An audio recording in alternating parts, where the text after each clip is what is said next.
Nesse momento aqui, que vamos ler, era um momento em que o Espírito Santo tinha acabado de ser derramado lá no cenáculo em Jerusalém pela primeira vez.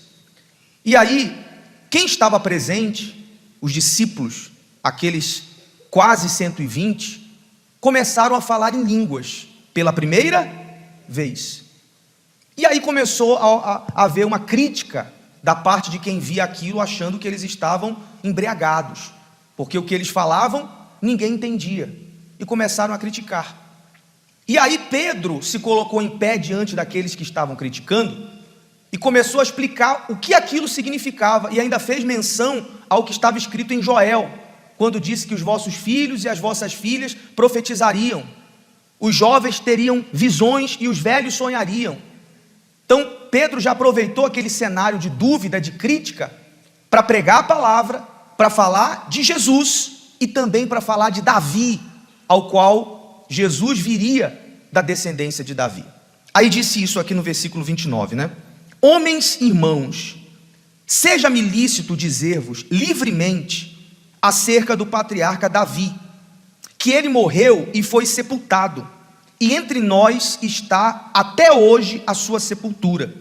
Sendo, pois, profeta, e sabendo que Deus lhe havia prometido com juramento, que do fruto de seus lombos, segundo a carne, levantaria o Cristo, para o assentar sobre o seu trono. Ou seja, Jesus viria da descendência de quem?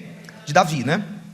E antevendo isso, disse da ressurreição de Cristo, que a sua alma não foi deixada no inferno, nem a sua carne viu a corrupção. Aí disse assim: Deus ressuscitou a este Jesus, do que todos nós somos, guarda isso. Olha o que Pedro disse: Deus ressuscitou a esse Jesus, de qual nós, se referindo a eles lá, os discípulos, somos testemunhas. De sorte que, exaltado pela destra de Deus, e tendo recebido do Pai a promessa do Espírito Santo, derramou isso que vós agora vedes e ouvis. Pedro estava dizendo: esse que você está vendo agora, que vocês estão vendo, através do Espírito Santo, veio por Jesus. Deus ressuscitou a esse Jesus para que nós sejamos testemunhas dele. Ora, aqueles discípulos ali tiveram a oportunidade, o privilégio que nós não tivemos, entre aspas. Você já vai entender por quê. Porque eles viram Jesus ressuscitar com os próprios olhos. E era o fato deles serem testemunhas de Jesus que fazia com que os cristãos naquela época fossem tão fortes. Ninguém conseguia provar para os verdadeiros cristãos naquela época que Jesus não era o Filho de Deus, ou que Jesus não tinha ressuscitado. Porque eles, o quê? Viram. Você sabe que até em coisas cotidianas, uma coisa é você ver e outra coisa é você ouvir falar. Ó, fulano, teve um acidente ali na porta ali, o carro capotou e a pessoa o carro capotou tantas vezes e a pessoa ficou lá e não se machucou. Pronto, você ouviu falar. Agora, quando você vê e você vai contar, você não é raso no seu discurso. É diferente. É ou não é? Você fala: olha, veio um carro branco, ele estava em alta velocidade, o outro com que ele bateu era vermelho, estava parado, bateu, rodou tantas vezes, bateu na árvore, estava passando uma mulher na frente. A pessoa lembra dos detalhes, ela fala com mais propriedade, porque ela não ouviu falar, e sim, ela viu. E aí entra a diferença do crer e do acreditar. Você sabe que hoje em dia tem gente que acredita em Jesus apenas, e acreditar é muito diferente do que crer. Aí você diz assim: mas pastor Menezes, espera aí, eu não vi Jesus ressuscitar, então quer dizer que eu só acredito nele, eu não posso ser aquele que crê? Pode, através do Espírito Santo. Quando o cristão hoje ele recebe o Espírito Santo, ele consegue ter a mesma crença que os discípulos no passado tiveram quando viram Jesus ressuscitar. Daí a importância de você colocar toda a sua força para você receber o Espírito Santo, Caso contrário, você pode ser mais um daqueles que apenas ouviram falar e repetem às vezes o que ouvem falar dos outros. Aí é diferente. Você já percebeu que tem testemunhos e testemunhos? Eu creio que acontece com vocês também. Às vezes a gente assiste um testemunho de quem vai falar do Espírito Santo. Honestamente, tem testemunhos e testemunhos. Tem aqueles que você vê, sabe, parece que está repetindo o que ouviram falar dos outros, aquela mesma coisa. Agora, tem testemunho que a gente assiste e a gente fala assim, essa pessoa teve uma experiência com quem? Porque tem detalhes, tem particularidades, tem coisas que você vê que não é copiado de ninguém, aconteceu realmente com aquela pessoa, porque ela não ouviu falar dos outros não, ela viu. Isso inclusive me faz acreditar que se o diabo lá no jardim do Éden tivesse falado com Adão para ele comer aquele fruto, eu acredito que Adão não comeria. Sabe por quê? Porque na hora, quem teve a conversa com Deus não foi Eva, foi quem? Foi Adão. Deus falou com Adão, não coma desse fruto. Adão teve uma experiência direta com quem? Com Deus. Eva não, Eva ouviu só um recado. Adão falando, olha, Deus falou comigo que a gente não pode comer desse fruto. Então, o diabo foi exatamente em quem tinha ouvido um recado e não com o próprio que havia tido uma experiência com Deus. Quem está entendendo, pessoal? E aí, o que a gente precisa entender? Se para eu crer em Deus eu tenho que ter o Espírito Santo, você precisa entender que Ele mesmo fez uma promessa que está à disposição de todos nós. O Espírito Santo hoje, ele não é algo dado por Jesus para alguns e para outros não. Aqui mesmo, volte aí 2 páginas da sua Bíblia, Atos capítulo 1, versículo 8, o próprio Senhor Jesus disse, mas recebereis o quê? Fala forte, gente. O poder do Espírito Santo, que há de vir sobre vós. Olha para mim, Jesus não disse, talvez ele vai vir, pode ser que ele venha. O que ele disse? Há de vir. O Espírito Santo há de vir sobre você nesse jejum de Daniel. Amém? Só se você não quiser. Só se você não tiver sede. Mas se você tiver sede, desejo, ele há de vir sobre você, porque é promessa. Inclusive é essa promessa aqui que você pode cobrar durante esses próximos 21 dias. Ó Espírito Santo, o Senhor, Jesus, o Senhor prometeu que derramaria o Espírito Santo sobre mim. O que eu tenho que fazer? Eu tenho que me entregar? Eu vou me entregar. Por que a gente fala isso? Porque há quem já fez tudo o que tinha que fazer, mas na hora de receber não consegue tomar posse. Fica cheio de dúvidas. Fica dando ouvidos ao que o diabo fala na cabeça dela. Ah, você não pode receber o Espírito Santo porque você não é perfeito. Quem é perfeito aqui, gente? Tem alguém perfeito aqui, pessoal? Ah, você não pode receber o Espírito Santo porque no passado você fez muita coisa errada. Quem não fez, pessoal? É ou não é verdade? O Espírito Santo não vem sobre os santinhos, ele vem sobre os sinceros. Ele vem sobre aquele que ainda que tenha errado, ainda que tenha pecado, ainda que tenha feito muitas coisas erradas, mas diz, ó Deus, hoje eu estou aqui, eu quero te servir, eu quero entregar a minha alma para o Senhor. Pronto, você fez a sua parte, o Espírito Santo há de vir sobre você. Quem criou os muitos critérios foi a religião, justamente para colocar dúvidas em pessoas, para construir um perfil de que alguém tem que ser perfeitinho para receber o Espírito Santo. Não, esses dias eu vi o Bispo Macedo profetizando em uma reunião para os bandidos, para quem tinha feito as piores coisas do mundo. Na reunião, ó, você que está aqui, você pode ser um estuprador, você pode ser um bandido, receba o Espírito Santo aí agora. É ou não é possível, pessoal? Se naquela reunião, aquela criatura que matou, que estuprou, e se entregar de fato de verdade, é possível ela passar na frente de um religioso que está anos e anos e anos e anos e anos na igreja, querendo ser perfeito para receber o Espírito Santo e não consegue.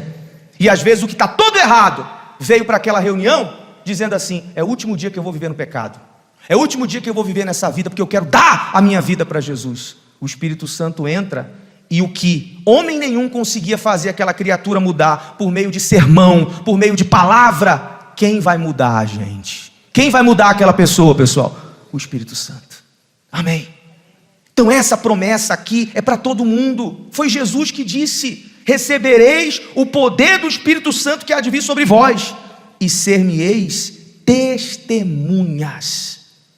Aqui no capítulo 2, volta por favor, seguindo o que Pedro falava, depois de falar sobre Davi, depois de falar de Jesus, ele disse assim, E ouvindo eles isto, compungiram-se em seu coração. Ou seja, aqueles homens que estavam criticando, achando que eles estavam embriagados porque estavam falando em línguas, se arrependeram do que estavam falando. Entenderam. Agora nós entendemos, então, agora ficou tudo claro, não estão bêbados, não, é o Espírito Santo. Então, eles compungiram-se em seu coração e perguntaram a Pedro e aos demais apóstolos: que faremos, homens e irmãos? E disse-lhe Pedro: arrependei-vos e cada um de vós seja batizado em nome de Jesus Cristo em remissão de pecados, e o que vai acontecer? Recebereis o dom do Espírito Santo. Você viu aqui complicação, gente? Você viu aqui dificuldade? Mas são 3 coisas importantíssimas. E a primeira delas é qual? Qual? Fala forte. Arrepender. Você errou, você muito errou. Você está arrependido? Ou é só remorsos? Você sabe que tem diferença entre arrependimentos e remorsos. O que é o remorso? É aquela dor inicial.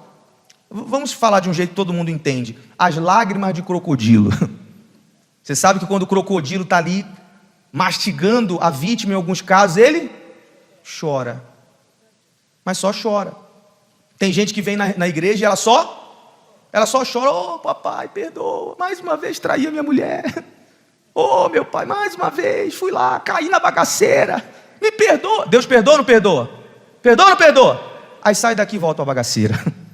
As lágrimas eram de crocodilo. Sai daqui, já liga direto para a vizinha do 72. Vamos sair de novo essa noite? Foi arrependimento, pessoal? Remorsos.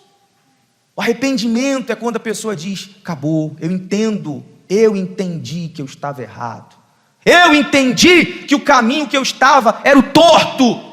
E agora eu vou seguir no novo caminho. Então ela fala, Deus perdoa e ela muda de direção. Então ela se arrepende.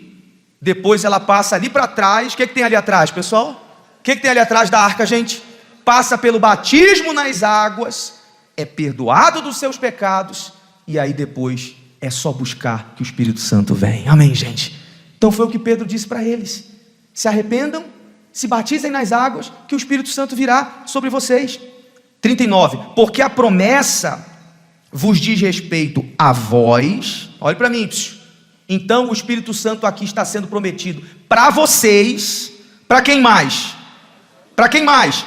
Para os vossos filhos e a todos os que estão longe, a tantos quantos Deus nosso Senhor chamar. Isso aqui é maravilhoso.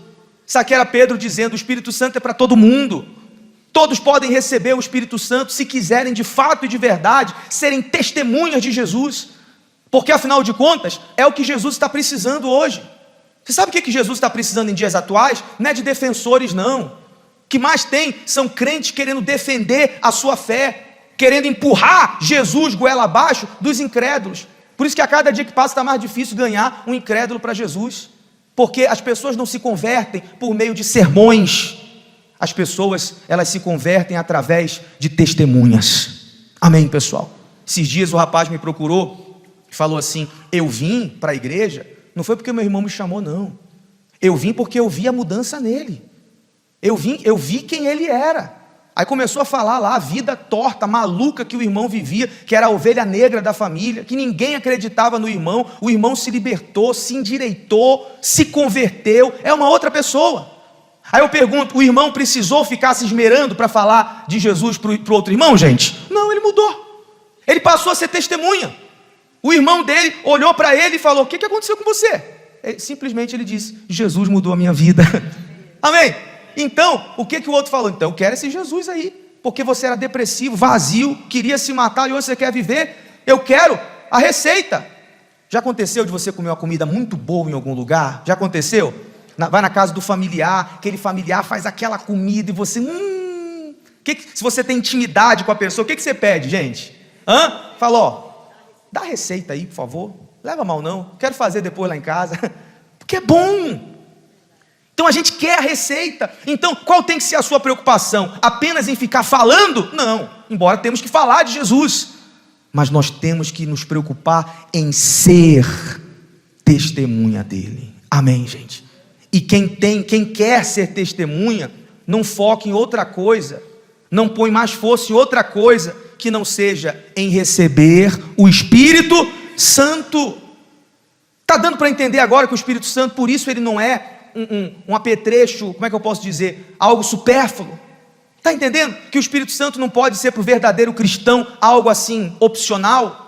Que é o que infelizmente a gente vê. Há quem pense assim, não, eu vou buscando, se um dia eu receber bem, se não receber não tem problema, pelo menos eu estou na igreja. Está certo pensar assim, gente? Não, está erradíssimo. O Espírito Santo tem que ser um passo que deveria acontecer, logo após o batismo nas águas.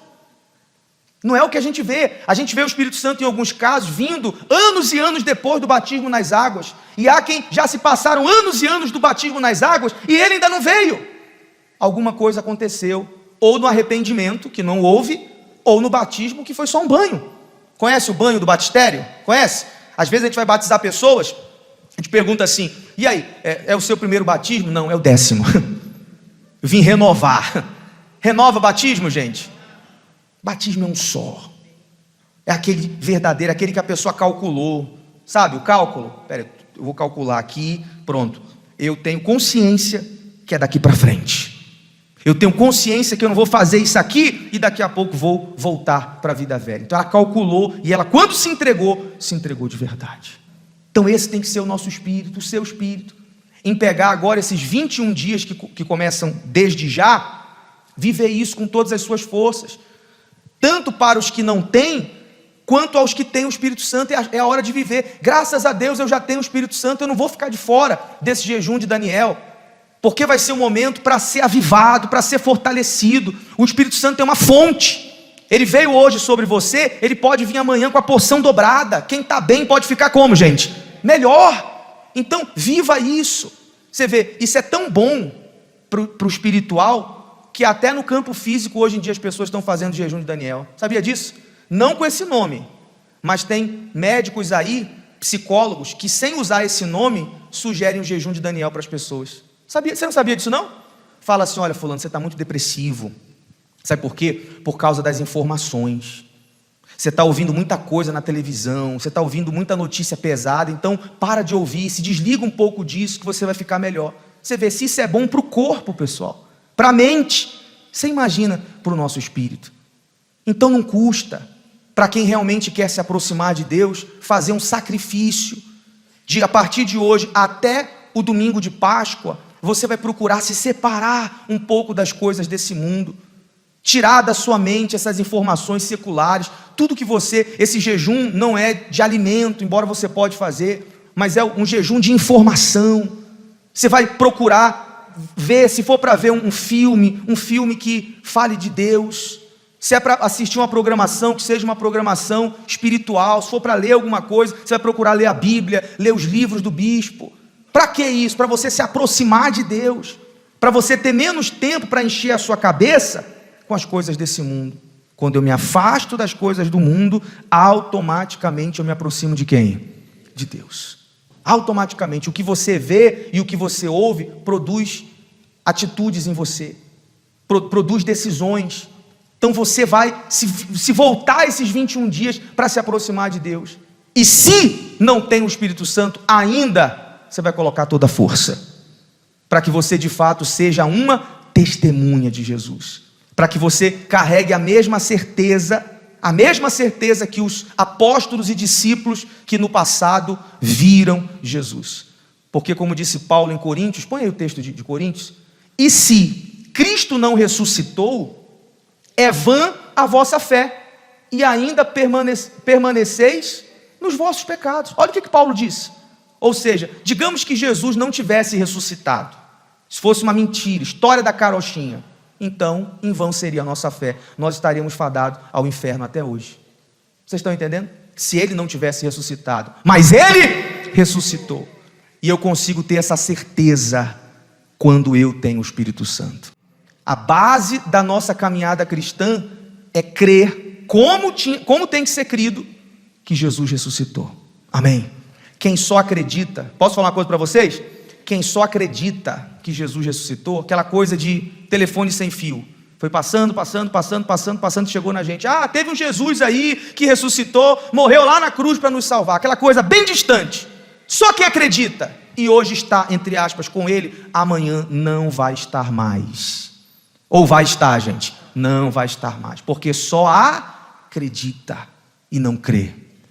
Quando vierem as pedradas, quando vierem as perseguições, quando vierem as lutas, quando vierem as retaliações do mundo pela sua fé, você só acredita, a pessoa só acredita, então deixa ele para lá, faz mal não, deixa ele para lá, para eu não ter problema com esse pessoal, eu sigo a minha vida aqui sem ele. Agora, quem tem o Espírito Santo, tem a fé dos cristãos do passado, viu, ainda que não com os olhos, mas através do Espírito Santo viu, e vai com ele até a morte. Você quer ir com Jesus até a morte? Você quer ser testemunha dele? Então fique de pé e vamos buscar o Espírito Santo, com todas as forças.